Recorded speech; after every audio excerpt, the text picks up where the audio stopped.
ঢাকা বিশ্ববিদ্যালয় ক্যাম্পাসে জাতীয় কবি কাজী নজরুল ইসলামের সমাধির পাশে সমাহিত হলেন আপসহীন বিপ্লবী শরীফ ওসমান হাদী। বিকেল 3:30টার দিকে তাঁর দাফন সম্পন্ন হয়।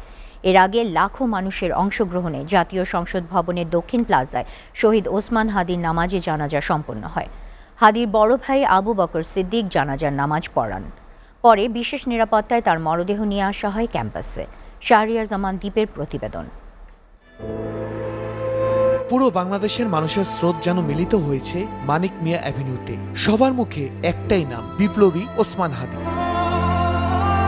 দুপুর 2টায় হাদীর জানাজা শুরু হওয়ার কথা থাকলেও বেলা 1টার মধ্যে কানায় কানায় পূর্ণ হয়ে যায় মানিক মিয়া অ্যাভিনিউর আশেপাশের এলাকা। টেকনাফ থেকে তেতুলিয়া সব মানুষ এসে মিলিত হয়েছে এক জায়গায়।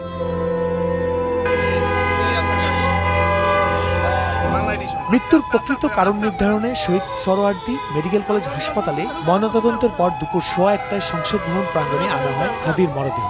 খুনি প্রকাশ্যে গুলি করে যদি পার পেয়ে যায়, এর চেয়ে লজ্জার আমাদের আর কিছু নাই।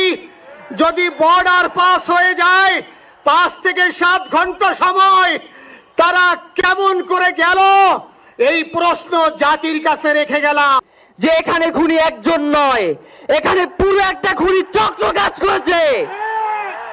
আমরা ইনকিলাব মঞ্চ এবং তার পরিবারের পক্ষ থেকে আপনাদেরকে জানিয়ে দিতে চাই, খুনের পরিকল্পনাকারী, খুনের সহায়তাকারী এবং পুরো খুনি চক্রকে বিচারের আওতায় নিয়ে আসতে হবে। দুপুর 2:30টায় লাখো মানুষের অংশগ্রহণে শেষ হয় জানাজা। আসসালামু আলাইকুম ওয়া রাহমাতুল্লাহ।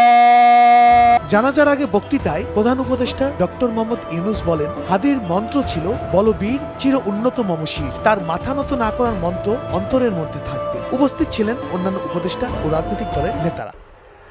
তোমার মন্ত্র ছিল বলবীর চির উন্নত মমশির।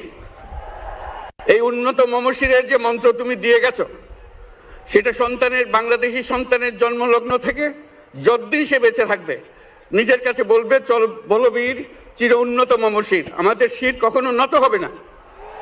সেই মন্ত্র তুমি আমাদেরকে দিয়ে গেছো, আমাদের সব কাজে সেটা আমরা প্রমাণ করব। জানাজা শেষে হাদীর মরদেহ নিয়ে যাওয়া হয় ঢাকা বিশ্ববিদ্যালয়ে। এরপর সেখানে জাতীয় কবি কাজী নজরুল ইসলামের সমাধির পাশে তাকে দাফন করা হয়।